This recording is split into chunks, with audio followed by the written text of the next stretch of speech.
The 8th president of Federally Employed Women was Marylouise Uhlig. She is a SES employee with the Environmental Protection Agency and has also worked with the Defense Mapping Agency, the Department of Navy, and the Department of Labor. Marylouise served as the national president from 1980 to 1982.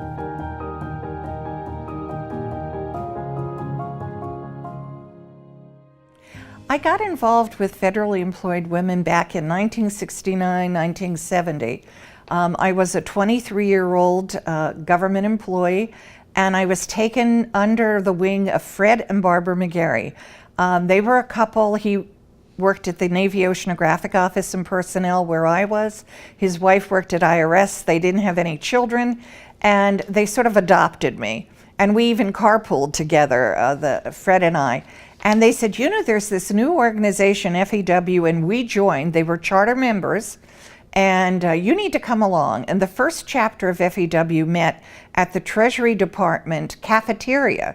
That's where we met. So I joined because of them and just, again, got active. I never joined just to have a name or, you know, a title to say I belong to FEW. No, I got involved and started to volunteer for things. Eventually, we had enough people who were interested. We went across the river to Virginia, and we set up the Northern Virginia chapter of FEW. And then through the years, I worked my way up to chapter president and regional manager, and then on national boards, and then eventually, what I consider a great honor, I became national president. And I was president for 2 years, 1980, 1982. So in FEW, the title FEW, we used to joke, you know, few women, but it's for a few good men. FEW has always had men belonging, some even in officers' roles.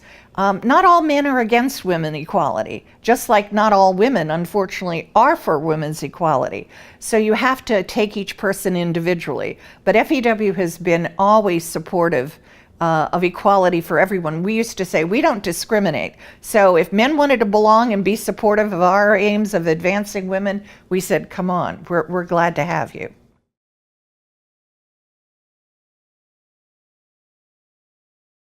When I was national president, I was the 8th national president. So a good foundation had been formed in terms of recruiting women, the national training program, developing women. So my 2 years, it was sort of reaching out and broadening what FEW was all about. So we had a wonderful event where we had all the first ladies, and it was truly historic, and we used it as a fundraiser for ERA. Then we broadened out further by joining the Women's Appointments Coalition, and that was a coalition of various women's groups around the country. And they came to us and asked us for names for political appointments. This was the Jimmy Carter administration. Do you know any women who could be the head of administration at GSA? Do you know? So we made recommendations. And as a matter of fact, one of our earlier presidents, Janice Mendenhall, did take a political appointment at GSA. And she became the Assistant Secretary for Administration. So again, as I said, we were broadening out. We joined the combined federal campaign as a way of, again, bringing money in, because as you know, organizations, you have 3 ways of getting money. You either do it through dues, but you can't keep raising dues all the time, or you do it through where people are donating money, or you have sponsors. And or you have events like training events where people pay. So this was another way that, since everyone in government participated in the combined federal campaign anyway, here was an organization you belonged to. It made it easy to kind of contribute money along the way. I also was the first pregnant president of FEW.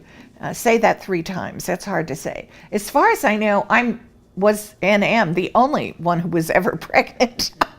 I was 36 years old at that time, but by then I had been in the SES already for 5 years. I was very fortunate in my career and became an SES very early on at 31.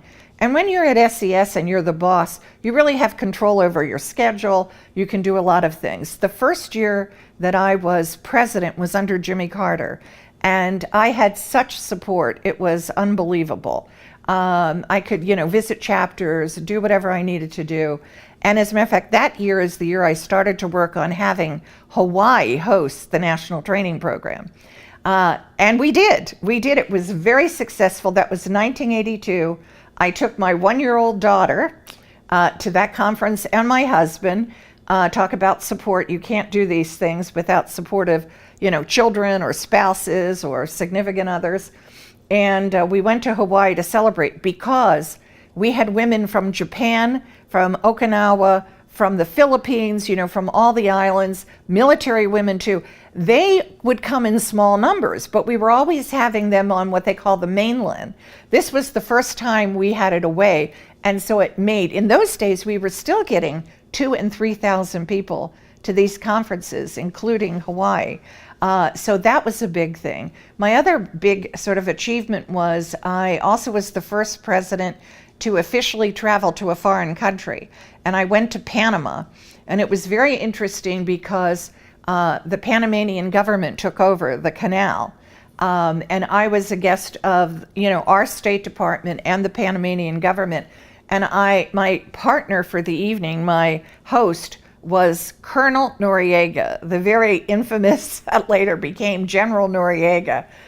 So as I was speaking about FEW and equality for women in English, they were translating it in Spanish. And it was, very interesting. So again, my 2 years were sort of highlighted by sort of broadening the base, forming coalitions again with other groups that had equal aims as we did in terms of bringing women into government and advancing women into government.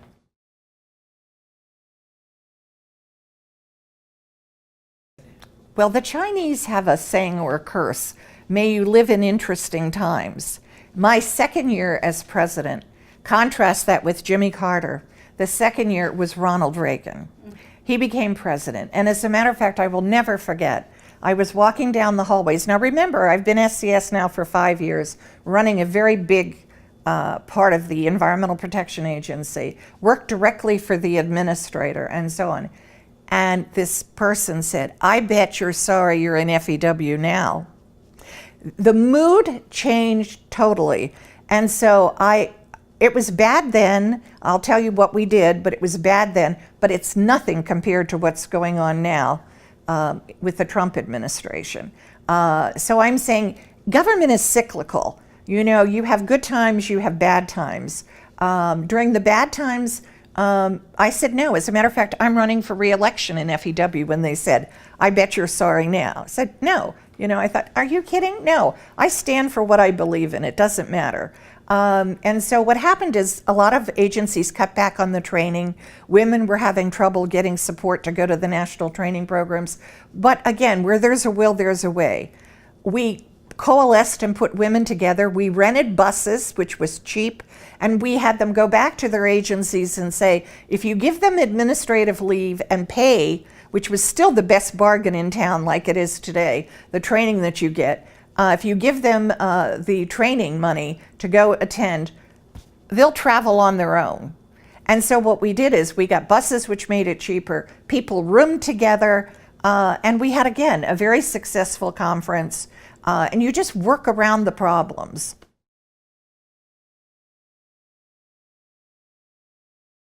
I think the greatest achievement of federally employed women is the fact that they're still standing at 50 years and they're active, and it's a vibrant organization.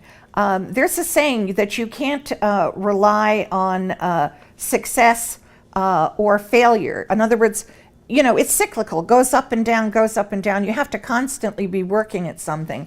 And I'm very proud to say that I'm a member of this organization, a lifetime member, because FEW is still doing its core mission, which is recruiting women into government at all levels, in all occupations.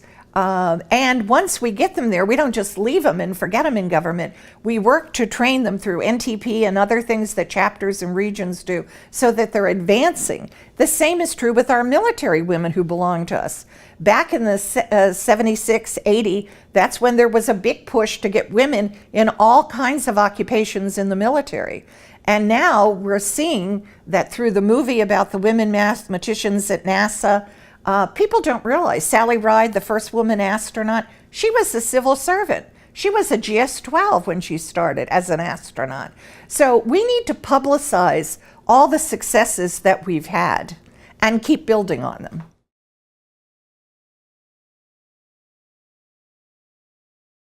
FEW needs to sustain the organization, I think, by, again, publicity. You know, publicity is important so that people know you're there. And we do need to highlight our success stories.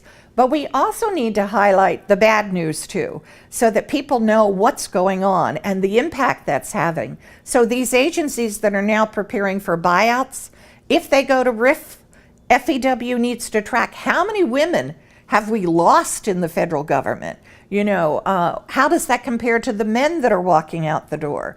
My husband is a Marine, because once you're a Marine, you're always a Marine.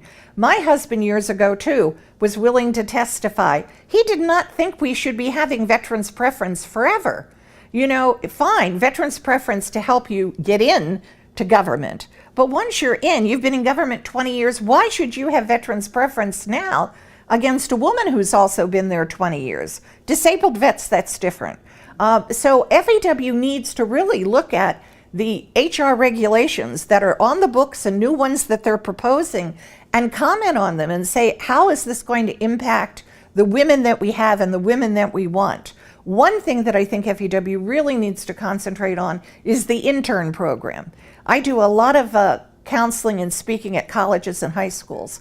If your mother or father doesn't own a company that they own, and they're going to turn it over to you, their daughter, the best place to work, I still say that, is the federal government. The federal government, you go to a private company, there's one woman at the board of director level. She's usually head of public affairs. There's usually one minority. What is he? He's head of EEO. All the rest are white men, okay? Nothing against white men. I married one, okay? But I'm saying that's all they have. Yes, they're making $300,000 or $400,000 apiece. But I was at a meeting in Boston once, and they had government people there with the corporate people, and we said, where's the, ladies' room, powder room?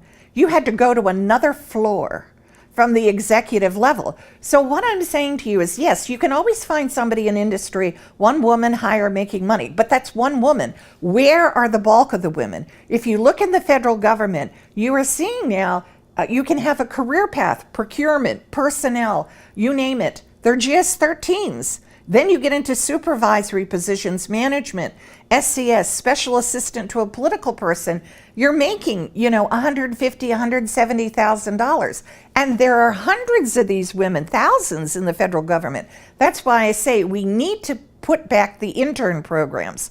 You need to get these high school and college students in the summer coming into the federal government. FEW could be like the mother hen helping them, expose them to government, because these women do not even know about our jobs and what kind of future they could have. So that was what I would say, is we need to publicize what we've done in the past, show we're relevant today, what we're doing in the future. But I think FEW has a bright, bright future. How many other organizations, regardless, college, religious, whatever, can say they're here after 50 years? And that's a testament to all the women who worked and came before.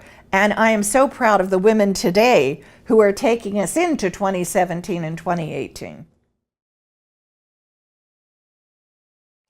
As federally employed women celebrate their 50th anniversary, I would just like to, one, congratulate them again on a job well done. The job is not over, particularly now with the administration that we have in 2017.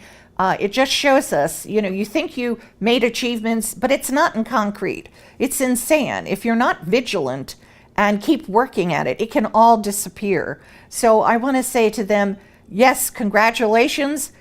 Very few organizations achieve 50 years, a golden anniversary, if you will, but at the same time, your work is not over. It's as important today as it was the day that it was founded. Let's continue to recruit women. Let's continue to develop women.